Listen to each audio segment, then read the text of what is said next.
നമസ്കാരം. വാർത്തകളും വിശേഷവും എത്രയും പെട്ടെന്ന് അറിയാൻ നമ്മുടെ വീഡിയോ ഇപ്പോൾ തന്നെ ലൈക്ക് ചെയ്ത് ചാനൽ സബ്സ്ക്രൈബ് ചെയ്ത് ഇപ്പോൾ തന്നെ സപ്പോർട്ട് ചെയ്യുക. കലാഭവൻ നവാസിന്റെ മരണം സംഭവിച്ചിട്ട് ഒരു വർഷം തികഞ്ഞു. ഷൂട്ടിങ്ങിനെ പോയ താരത്തെ ഹോട്ടൽ മുറിയിൽ മരിച്ച നിലയിൽ കണ്ടെത്തുകയായിരുന്നു. വളരെ അപ്രതീക്ഷിതമായിരുന്നു മരണമായിരുന്നു നവാസിന്റേത്.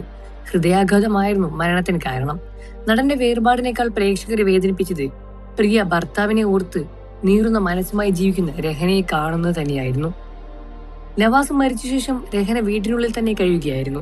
നവാസ് അവസാനമായി അഭിനയിച്ച പ്രകമ്പനം എന്ന സിനിമ കാണാൻ വേണ്ടി മാത്രമാണ് രഹന മക്കൾക്കൊപ്പം പുറത്തിറങ്ങിയതെന്നും മീഡിയയ്ക്ക് മുന്നിൽ പ്രത്യക്ഷപ്പെട്ടതും. ഇപ്പോഴാ നവാസിന്റെ പിറന്നാൾ ദിനത്തിൽ രഹന പങ്കുവച്ച കുറിപ്പ് ആരാധകരുടെ കണ്ണ് നിറയ്ക്കുകയാണ്. ഓഗസ്റ്റ് 10 നവാസിന്റെ പിറന്നാൾ തന്നെയാണ്. കാത്തിരിപ്പിനൊടുവിൽ സുബർക്കത്തിൽ വെച്ച് ഞങ്ങൾ വീണ്ടും കണ്ടുമുട്ടും. ഇതിനേക്കാൾ മനോഹരമായി ഞങ്ങൾ അവിടെ ജീവിക്കും എന്നാണ് പ്രിയതമന്റെ പിറന്നാൾ ദിനം ഓർമ്മിച്ച് രഹന കുറിച്ചത്.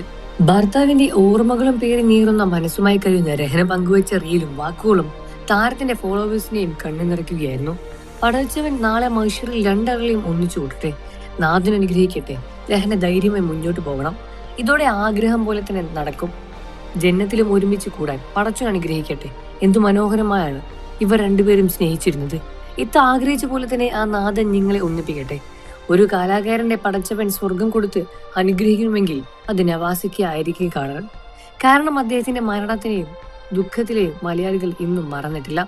അതുപോലെ അദ്ദേഹത്തിന് വേണ്ടി പ്രാർത്ഥിക്കുന്നവരും ഇന്ന് ഒരുപാടുണ്ട്. ഈ സങ്കടം താങ്ങുന്നതിന് ദൈവം നിങ്ങളെ മക്കളെയും സഹായിക്കട്ടെ എന്ന് ഉടനീളം നീറുകയാണ് കമന്റുകളും. നവാസിനല്ലാതെ എനിക്ക് ജീവിക്കാൻ പറ്റില്ല എന്ന് രഹന പലപ്പോഴും പറഞ്ഞിട്ടുണ്ട്. അതുകൊണ്ട് തന്നെ നവാസിന്റെ വേർപാട് രഹനയെ എത്രത്തോളം ബാധിച്ചിട്ടുണ്ട് എന്നും പ്രേക്ഷകർക്ക് ഊഹിക്കാൻ പറ്റുന്ന കാര്യം തന്നെയാണ്. 2002 നവാസിന്റെയും രഹനയുടെയും വിവാഹം. രണ്ടുപേരും സിനിമയിൽ നിന്നുള്ളവരായതിനാൽ എന്നും നേരിടേണ്ടി വരുന്ന പ്രണയ വിവാഹത്തിനായിരുന്നോ എന്ന ചോദ്യം അന്നും ഉണ്ടായിരുന്നു. അല്ലെന്ന് ഉത്തരം പറഞ്ഞ് മടുത്തു എന്നും ഇരുവരും പലപ്പോഴും പറഞ്ഞിട്ടുണ്ട്. ഇരുവരെയും നീലാകാശം നിറയെ എന്ന സിനിമയിൽ നായകന്മാരെ അഭിനയിച്ചിട്ടുമുണ്ട്. അന്ന് നവാസിനെ വിവാഹമോലോചിക്കുന്ന സമയം കൂടിയായിരുന്നു. ഒരു ദിവസം ലൊക്കേഷനിൽ എത്തിയതായിരുന്നു നവാസിന്റെ സഹോദരൻ നിയാസ്. അദ്ദേഹമാണ് രഹനയെ നവാസിനെ വിവാഹം ആലോചിക്കാനെന്ന ചിന്ത വന്നത്. കുടുംബത്തിൽ സംസാരിച്ചു, ആർക്കും കുഴപ്പമില്ല എന്നും തോന്നി. രഹനയുടെ പിതാവിനോട് സംസാരിക്കുന്നതും നിയാസ് തന്നെയാണ്. 2 വർഷത്തിനുള്ളിൽ വിവാഹവും നടന്നു.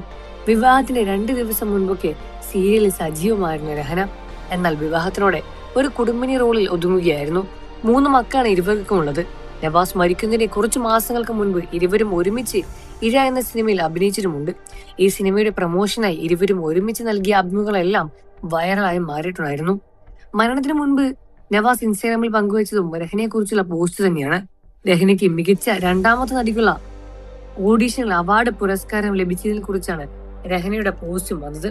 രഹന പുതിയൊരു ജീവിതത്തിലേക്ക് കടക്കാൻ പോവുകയാണ് എന്ന വാർത്തകളും സോഷ്യൽ മീഡിയ ഇതിനോടകം നിറഞ്ഞിട്ടുണ്ടായിരുന്നു. എന്നാൽ അതൊരു വ്യാജ വാർത്തയാണ് എന്നും ഇത് മനസ്സിലാക്കേണ്ടതായിരുന്നു. രഹനയുടെ പുതിയ ജീവിതം എന്നത് നവാസ് ഇല്ലാതെ രഹന ജീവിക്കുന്ന പുതിയ ജീവിതമായാണ് പ്രേക്ഷകരും കാണുന്നത്.